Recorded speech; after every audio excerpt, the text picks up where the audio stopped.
Hello, my name is Daniel Stillwell. I'm the editor of the IFTA e-newsletter, and today we have with us Dr. Desiree Seponski, LMFT. She's a marriage and family therapist in the state of Georgia.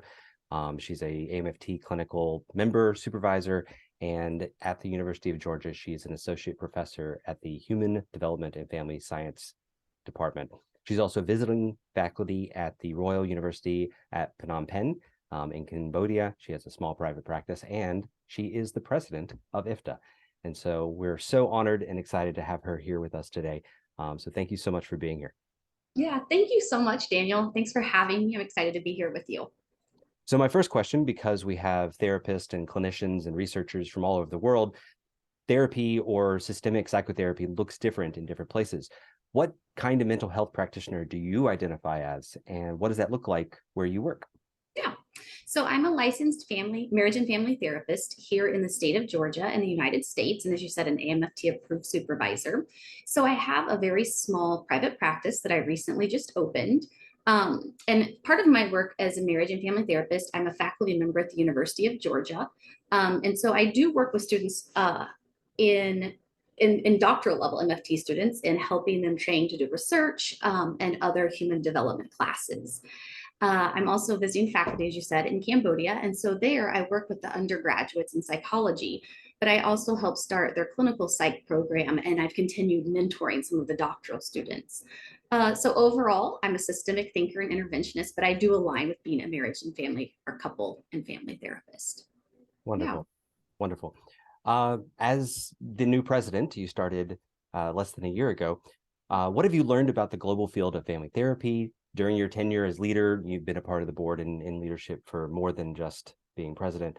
Yeah, what are you paying attention to? What are you noticing? What are you excited about? Yeah. So first, I'll say I started studying family and family well-being at international levels a couple years before I was able to attend an IFTA conference. So while that was my background academically, attending IFTA really changed my perspective and made me much more excited about family therapy on a global level. And being a leader has allowed me to help do what they have a tradition of doing, so improving quality of family therapy and all that sharing. So when it comes to me personally as a human, I think I've learned a lot about family therapy and actually like an in practice, what it looks like and how it's so different at each locale.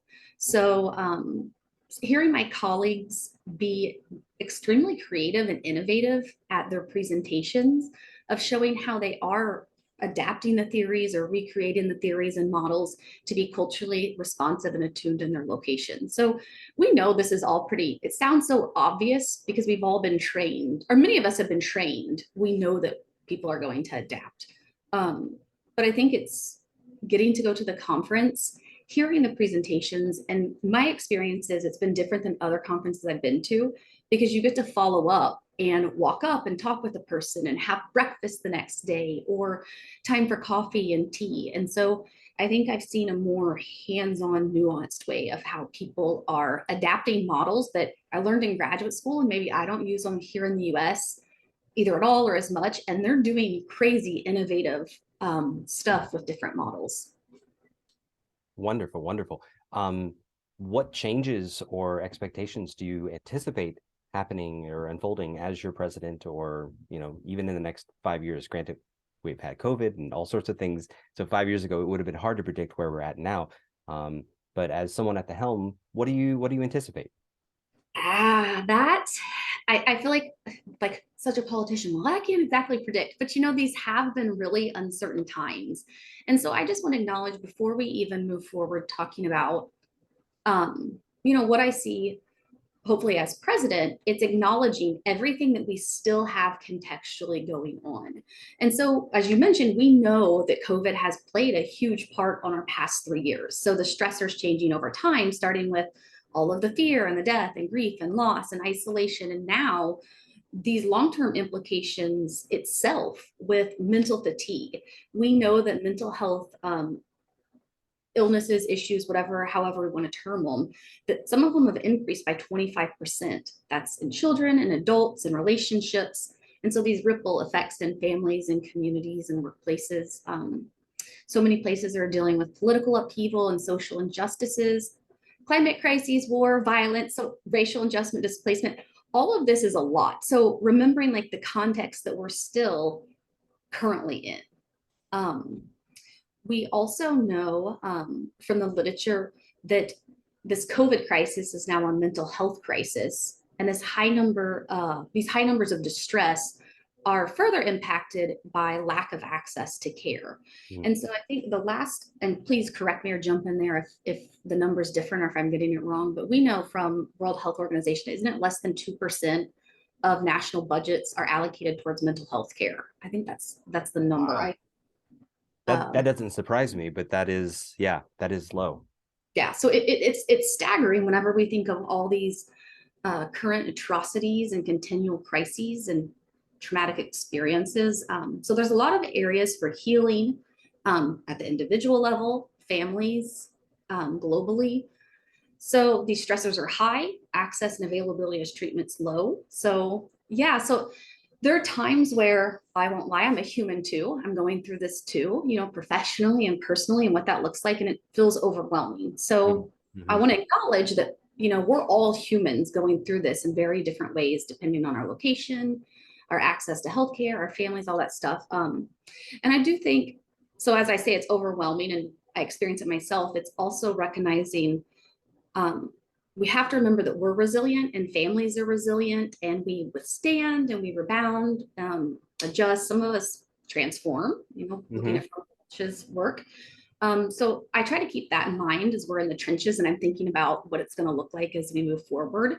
Um, I hate to say that as MFTs, there's a silver lining, because I definitely don't think that term is necessarily always positive to look at silver linings of Right. super bad situations, but for lack of maybe what we can do to move forward as a field. Like our colleagues do internationally, that I just said, it's time to be really creative and innovative.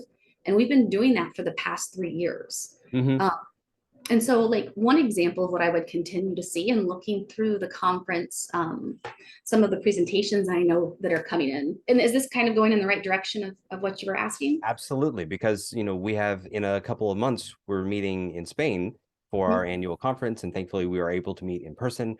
Mhm. You know, assuming continued health and progress. But I'm also looking forward to some of the presentations, and I guess you're going to point out some ones that you're excited about. Yeah, so um, all of a sudden my mind already went to Spain, and I was just thinking of tapas and all the great food to have. So I'm It's so going to be excited to fantastic. get back to Yes. Malta. Yeah, so my head will come back to the other things I'm excited for. But as we've been so innovative, as family therapists, moving from a lot of us being in person to whether you're online. In my own experience, I'm going to be moving a lot of my clients and keeping them outside and walking. And what we're seeing in the presentations, a lot of, for example, we have integrating technology to advance implementation and training, evolving technology in clinical training. We see a lot of people even talking about how to adapt specific models. So, for example, we have some on EFT as well as satir and sociocultural narrative therapy. So, how people are already taking the models and thinking about how are we adjusting them for staying and going online and staying online, as well as Mm-hmm. other populations around the world and creative modalities, including art and media. So we know that or we believe that right now, with everything that's going on, that we're going to see this staying. So how, I think we'll continue asking, how do our models fit? How do they need to be adjusted? Where's the rub? Um, One of the things personally that I hope that we continue seeing, and we're seeing being presented at the conference, is also going back to my earlier thing, we're also humans in this. So as family therapists, we're a part of these systems. And how are we helping therapists to actually learn what self-care is, how we do it, how are we supporting each other in doing this, and how are our workplaces doing it? So I think I'm tired professionally, and even as a trainer or supervisor, it's a term that we say go do self-care. I hope that it becomes more actionable and an expected part of training and therapy. Mm-hmm. Yeah, I see you nodding. I'm just seeing, and I'm hearing so much burnout from other practitioners, whether you're, in scholarship or in hands-on therapy work or whatever, your supervisor, supervisee. It's really wild to hear about all the burnout. Absolutely. And I think that is more than just our field. Yeah. When I talk to dentists or veterinarians or nurses, the burnout, the need is so high and everyone knows it. And so it's almost like the shoulds and the expectations continue to rise toward some ideal that was never going to be, easy or made manifest anyway.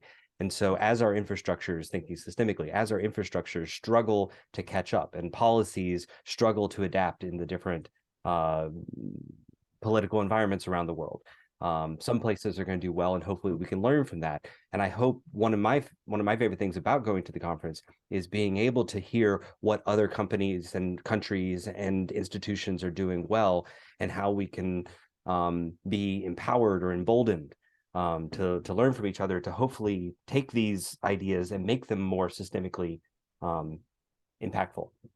Yeah, I'm excited, and for those exact reasons, and I'll come back to some that I'm particularly excited about. But to build on one of the things that you said, is self-care has really become a term that is located in the individual, and we're not individual, interventionists or thinkers, and it's become another way that we're failing. Like, oh man, I should be taking better care of myself, when it's not built into the system, and it's not built into our daily lives, and it's not part of our discourse, it's not encouraged. And so self-care is bigger than the self. It's not just another way to shame ourselves because we failed at that too, amidst Right. a billion other things. Yes. But I do know there's at least three within the conference that are looking at burnout or sustainability or self-care. So we have implications of the pandemic on the sustainability of therapists in the field of MFT. So spot on. Culture shifts and CFT training, person of the therapist, and embracing change, supporting clinician adjustment to telehealth. So I think that we have some good ones lined up to address some of those areas that I'm. Absolutely. And I hope that I expect that I will be able to interview some of these people who are giving presentations, so that we'll be able to make the truth and the wisdom that they're bringing a little bit more available to more people. So I'm excited about that.